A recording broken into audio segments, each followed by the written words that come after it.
तत्व होते हैं और इसके अणु अलग अलग प्रकार के होते हैं। इसे हमने इनके प्रतीकों के रूप में भी लिखना सीखा था।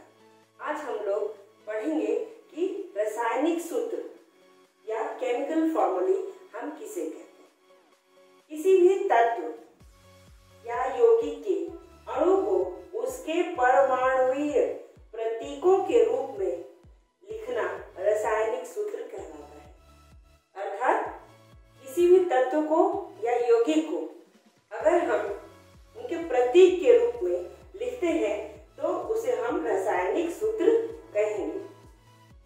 अब इस रासायनिक सूत्र से हम क्या जान पाएंगे? अगर किसी तत्व की रासायनिक सूत्र है तो इसे हम उस तत्व की परमाणुकता या एटॉमिसिटी का पता कर सकते हैं। एटॉमिसिटी किसे कहते हैं? एटॉमिसिटी या परमाणुकता कहते हैं कि एक तत्व में उसके कितने परमाणु विद्यमान हैं। एक तत्व में तत्व के एक अणु में कितने परमाणु हैं, इस चीज को हम कहते हैं परमाणुकता या एटॉमिसिटी।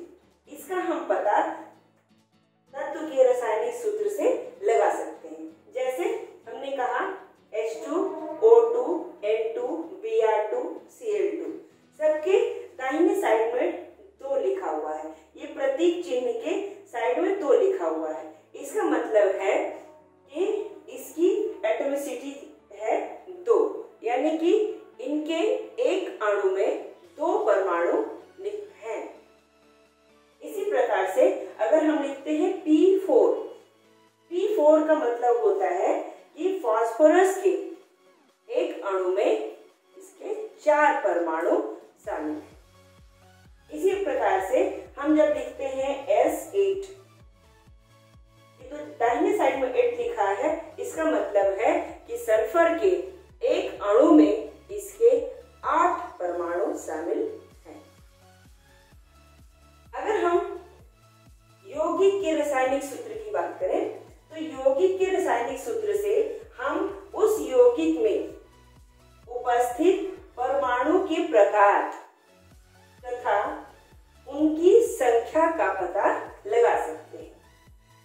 यानी कि एक यौगिक में कितने तरह के परमाणु हैं और उन परमाणुओं की संख्या कितनी है, इसका पता हम सिर्फ यौगिक के रसायन सूत्र को देख करके लगा सकते हैं। जैसे H2O, ये जल का रासायनिक सूत्र है। इसमें हम देख सकते हैं कि H यानी कि हाइड्रोजन, इसके कितने अणु हैं? 2। राइट साइड में जो नीचे लिखा रहता है उसे हम कहते हैं उसकी एटॉमिसिटी या कितने परमाणु हैं। तो हाइड्रोजन के 2 परमाणु हैं और ऑक्सीजन के आगे कुछ नहीं लिखा है, यानी कि 1 है। तो वाटर मॉलिक्यूल में या जल के एक अणु में हाइड्रोजन के 2 और ऑक्सीजन के 1 परमाणु होते हैं। इसी तरह से अगर हम बात करें सोडियम क्लोराइड की, सोडियम क्लोराइड आम भाषा में है नमक, जो हम लोग रोज इस्तेमाल करते हैं। तो ये नमक में इसका रासायनिक सूत्र है NaCl, यानी कि इसमें हम इसे देख करके हम जान जाएंगे कि ये सोडियम है इसमें और क्लोरीन है। तो सोडियम कितना है? 1 और क्लोरीन कितना है? 1। इसी प्रकार कार्बन डाइऑक्साइड, कार्बन डाइऑक्साइड का नाम आपने सुना होगा। ये वो हवा है जो हम अपने शरीर से बाहर छोड़ते हैं सांस के द्वारा। इसका फॉर्मूला है CO2। बताइए इसमें कितने कार्बन हैं? 1 और ऑक्सीजन 2। अब बात करते हैं चीनी या शक्कर की, जो हम लोग अक्सर खाते हैं, रोज खाते हैं, और इसका फॉर्मूला है C6H12O6। आपको अगर याद आ जाए तो ये फॉर्मूला हमने पढ़ा था प्रकाश संश्लेषण।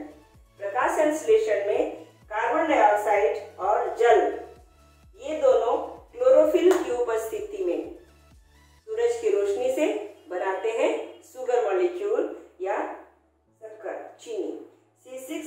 H12O6 जो कि हमारे पृथ्वी के सभी जीवों का भोजन है, चाहे सीधे या इनडायरेक्ट रूप में। तो C6H12O6 में कार्बन 6 है, हाइड्रोजन 12 है और ऑक्सीजन 6 है। इसी तरह से अगर हम कपड़े धोने वाले जो सोडा हम लोग इस्तेमाल करते हैं उसकी बात करें तो सोडियम कार्बोनेट, इसका जो रासायनिक सूत्र है वो है NaCO3। Na माने सोडियम कितना है, 1 है, C यानी कि कार्बन ये भी 1 है, ऑक्सीजन 3, यानी कि हमारे कपड़े धोने वाले सोडा में सोडियम 1, कार्बन 1 और ऑक्सीजन 3 परमाणु उपस्थित है। इसी तरह से सोडियम बाइकार्बोनेट, इसका रासायनिक सूत्र है, ये खाने वाला सोडा है जो कि हमारे बिस्किट, केक या पुआ, जो भी हम लोग इडली डोसा जो बनाते हैं जिसमें कि हमें स्पंजीनेस फ्लफीनेस लाना होता है, इसमें हम इसका इस्तेमाल करते हैं। इसका रासायनिक सूत्र है NaHCO3 और इसमें हमने देखा कि सोडियम 1 है, हाइड्रोजन 1 है, कार्बन 1 है और ऑक्सीजन 3 है। इस प्रकार कोई भी आप रासायनिक सूत्र देखें तो सबसे पहले आप ध्यान दीजिए कि उसमें कौन कौन से तत्व के प्रतीक चिन्ह है और फिर उनके साइड में देखिए, राइट साइड में जो संख्या लिखी हुई है वो उतने परमाणु हैं। तो इस तरह से आप पढ़ना सीख जाएंगे कि यौगिक के रासायनिक सूत्र और तत्व के रासायनिक सूत्र से आप इन चीजों का पता लगा पाएंगे। अब हमने बात की कि राइट साइड में नीचे जो लिखा रहता है उसे हम उसका परमाणुकता कहते हैं या इससे पता करते हैं कितने परमाणु है इसमें।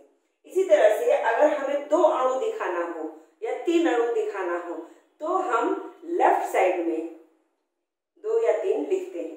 जैसे अगर हम लिखें 2H2, इसका अर्थ होगा कि हाइड्रोजन के 2 अणु, हाइड्रोजन में 2 परमाणु हैं लेकिन यह एक अणु है। और अगर हमने 2H2 लिखा इसका मतलब है कि हाइड्रोजन के 2 अणु। इसी तरह से अगर हम लिखते हैं 2H2O, इसका मतलब होगा कि हाइड्रोजन के